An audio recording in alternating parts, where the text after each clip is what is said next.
నమస్తే అన్న. నమస్తే అండి. ఇప్పుడు ఏదైతే మనం చూసుకున్నట్లయితే రాజశేఖర్ రెడ్డి గారు దాదాపు మనకి 16 సంవత్సరాలు అయిపోతుంది. దాని గురించి మీరేమంటారు? ఆయన లేని లోటు ఏమైనా మనకు కనపడుతుందంటారా? ప్రజల్లో గానివ్వండి, ఎక్కడైనా గానివ్వండి, రాజకీయాల్లో గానివ్వండి.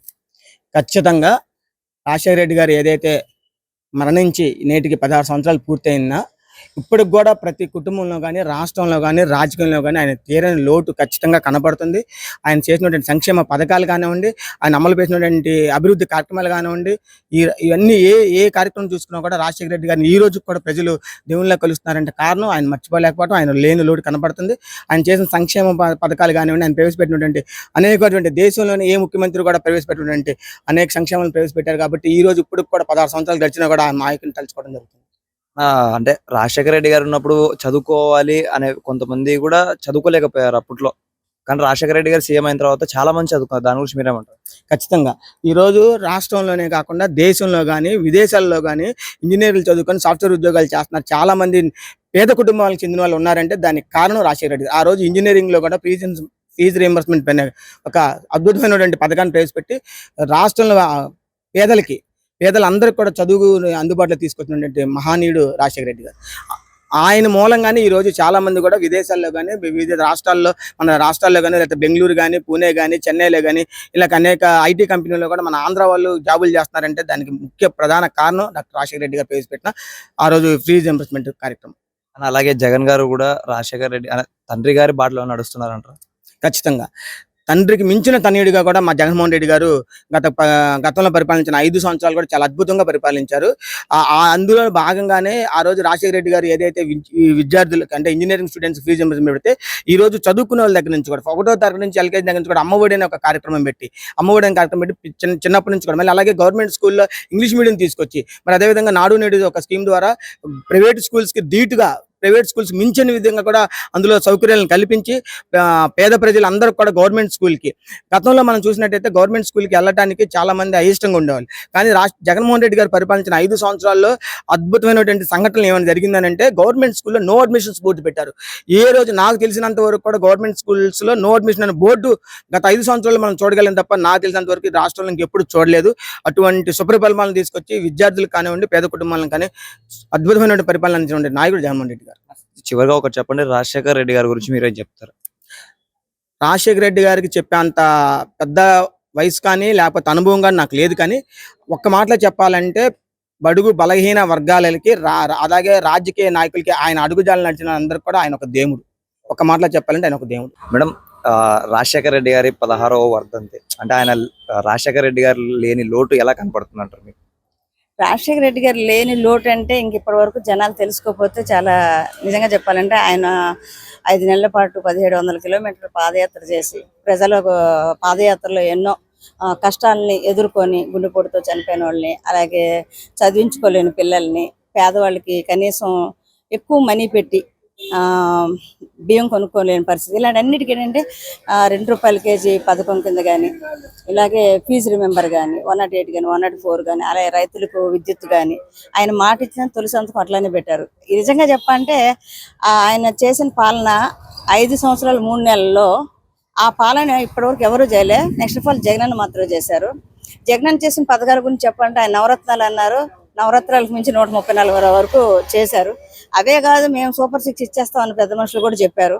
అవి ఏమీ చేయలేదు. చేసిన దానికి కూడా ప్రతిదీ ఒక వీడియో ఫంక్షన్ దగ్గర కట్ చేసేయడము, లేదంటే హ్యాండిక్యాప్డ్ దగ్గర కట్ చేయడం, ఇలా చేస్తున్నారు. ఏదైనా జగనన్న అంటే ఒక రాజశేఖర రెడ్డి బిడ్డగా నిజంగా చెప్పాలంటే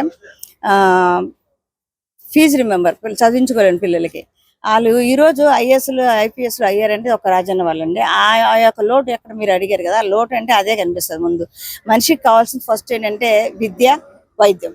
ఈ 2 ఫస్ట్ ఆఫ్ ఆల్ ఆయన చేశారు. అలాగే రైతులు కూడా ఆయన ఉచిత కరెంట్ ఇచ్చి ఇలా పలు రకాలుగా ఆయన బాగా చేశారు ఆ విషయంలో. కానీ అలాగే రాజశేఖర రెడ్డి గారు ఉన్నప్పుడు స్టూడెంట్స్ కానివ్వండి, ఎడ్యుకేషన్ పర్సన్స్ కానివ్వండి, వాళ్ళకి చదువుకోవాలంటే ఒక ఆదరణ ఉండేది. ఇప్పుడు రాజశేఖర రెడ్డి గారు లేరు మనకు. ఆ లోటు ఏమైనా కనపడుతుంది అంటారా? చదువుకోలేని పిల్లలు ఎక్కడైనా కనపడుతున్నారా మనకు? డెఫినెట్లీ కనిపిస్తుంది సార్. ఎందుకు మీరు అక్కడ దాకా వెళ్ళారు? రాజన్న గురించి అడిగారు కానీ నేను రాజన్న గురించి చెప్పాల్సి వస్తుంది. కానీ రాజన్న ఆ రోజులో చెప్తున్నాను కదా, ఫీజు రిమెంబర్ పెట్టబట్టి ఆ రోజుల్లో పిల్లలు చదువుకున్నారు. అలాగే ఆ తర్వాత తన తనయుడు వచ్చాడు, జగనన్న గారు వచ్చారు. ఆయన ఏం చేశారు? గోరుముద్దని పిల్లలకి హాస్టల్స్, మంచి స్కూళ్ళు, అమ్మ ఒడి, పథకాల గురించి చెప్పుకుంటూ పోవాలంటే చాలా పథకాలు ఉన్నాయి. అందుకని లోటు కనిపిస్తుంది అంటే తప్పకుండా కనిపిస్తుంది. అంటే ఆ లోటు తీర్చే వ్యక్తి మా జగనన్న వచ్చారు. కానీ ఆ జగనన్నను కూడా ఒక 5 ఏళ్లలో 2.5 ఏళ్ళు మాత్రమే ఆయన కూడా పాలన చేశారు. మిగతా 2.5 ఏళ్ళు కూడా కరోనాకే పోయింది. ఆయనకు ఓటు వేయాలంటే ప్రతి ఒక్కరు కూడా ఆయన వల్ల లబ్ధి పొందినోళ్లే. ప్రతి లబ్ధి పొందిన వాళ్ళు కనుక వాళ్ళు మాత్రం కంపల్సరీ ఓటు వేయాలి. కానీ వేయలేదు. అది వాళ్ళ దురదృష్టం. ఇప్పుడు పడుతున్నారు బాధలు. పడినివ్వండి, పడితేనే కదా తెలుస్తుంది ఎవరికైనా. అన్న ఇప్పుడు వికలాంగులకి రాష్ట్ర అధ్యక్షులుగా మీరున్నారు. ఈ రోజు ఏదైతే ఉందో వర్ధంతి సందర్భంగా ఎలాంటి పథకాలు చేస్తారంటారు? ఇప్పుడు అంటే వికలాంగులకి ఎలాంటి పంపిణీలు కానీ ఇవన్నీ చేస్తున్నారు కదా, దాని గురించి మీరేమంటారు? ఈరోజు డాక్టర్ వైఎస్ రాజశేఖర రెడ్డి గారి కుమారుడైన జగన్మోహన్ రెడ్డి గారి యొక్క ఆశీస్సులతో ఈరోజు నాకు వైఎస్ఆర్సీపీ పార్టీ రాష్ట్ర దివ్యాంగుల విభాగం అధ్యక్షుల పదవి ఇచ్చినందుకు నిజంగా వాళ్ళందరికీ కూడా నేను కృతజ్ఞులై ఉంటాను. నాకు ఏదైతే ఒక పెద్ద కార్యక్రమం అప్పచెప్పారో దానికి తగ్గ కృషి నేను ఖచ్చితంగా చేస్తాను. నాకు పదవి అందిపెట్టినటువంటి 1 వీక్ లోనే రాష్ట్రం మొత్తం కూడా దివ్యాంగులకి మళ్ళీ రీఎడ్యుకేషన్ పేరుతోటి 1 లక్షకు పైగా మేము సర్టిఫికెట్లు మేము ఇచ్చేసి రీఎడ్యుకేషన్ అప్లికేషన్స్ ఇచ్చి మళ్ళీ వాళ్ళందరూ కూడా మానసిక క్షోభకు గురి చేస్తే మేమందరం కూడా గ్రీవెన్స్లో కలెక్టర్ గారు కానీ అన్ని జిల్లాల అధ్యక్షులు కూడా తీవ్రమైన ఉద్యమం చేసి మా హక్కును మేము కాపాడుకోగలిగాం.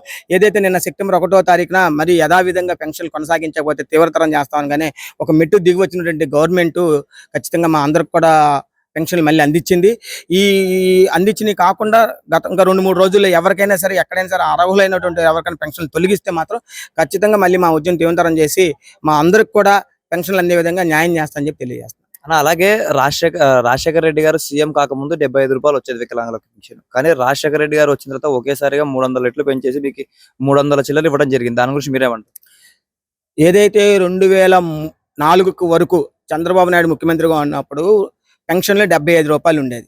ఆ రోజు 2004లో 3లో పాదయాత్ర చేసినటువంటి రాజశేఖర రెడ్డి గారు పెన్షన్లని 200కి ఏకదాటిగా ఒకేసారి 300% పెంచినటువంటి గనుడు, మహనీయుడు, పుణ్యాత్ముడు ఎవరన్నా అంటే ఆ రోజు రాజశేఖర రెడ్డి గారు. ఆ రోజు 200 చేసిన పెన్షన్ ని అలా దఫాలుగా పెంచుకుంటూ 2009 ఎలక్షన్ దానికి దాన్ని 2000 రూపాయలు చేయడం జరిగింది.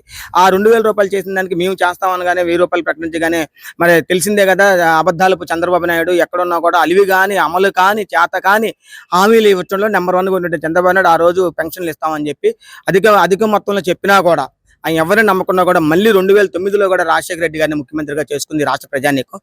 ఆ తర్వాత మనకు అందరికీ తెలిసిందే ఏ విధంగా ఆయన మరణించడం జరిగింది. కొన్ని సంక్షేమ పథకాలు కానీ జలయజ్ఞాలు కానివ్వండి ఇవన్నీ కూడా ఆగిపోయినాయి. సంక్షేమ పథకాలన్నీ కూడా ఆగిపోయిన తర్వాత మళ్ళీ రాజశేఖర రెడ్డి గారు తనయుడు జగన్మోహన్ రెడ్డి గారు ముఖ్యమంత్రి కొనసాగించడం జరిగింది.